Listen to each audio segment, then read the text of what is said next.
Unleash the power of adverbs, decoding suffixes. Hello learners, welcome to another exciting lesson on advanced English vocabulary. Today, we are diving deep into the world of suffixes, particularly those which transform words into adverbs. By understanding these, you can expand your vocabulary significantly and express yourself more accurately. Let's get started.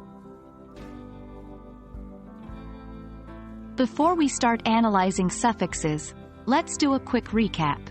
An adverb is a part of speech that modifies verbs, adjectives, or other adverbs. It answers questions like how, when, where, and to what extent. On the other hand, a suffix is a letter or a group of letters added at the end of a word to alter its meaning. When it comes to creating adverbs, some suffixes are used more often than others.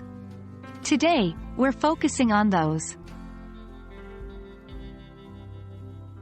The most common adverb-forming suffix in English is ly.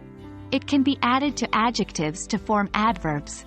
For example, quick is an adjective, but when we add ly, it becomes quickly, an adverb. Practice. Try transforming the adjectives happy, silent, and careful into adverbs using the ly suffix. Another commonly used adverb-forming suffix is ward or wards.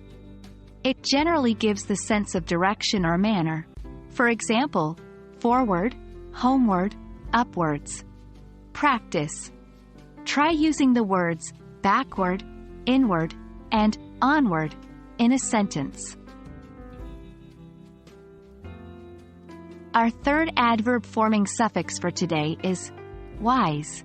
This suffix is used to indicate manner, way, or respect. For example, likewise, otherwise, clockwise. Practice. Can you create a sentence using otherwise, lengthwise, and anti-clockwise? Well, that's a wrap on our lesson about adverb-forming suffixes in English. Remember, understanding these suffixes can greatly enhance your ability to express yourself in English. Practice using these new forms in your everyday English, and you will soon see a noticeable improvement. Until next time, keep learning and practicing. Happy learning!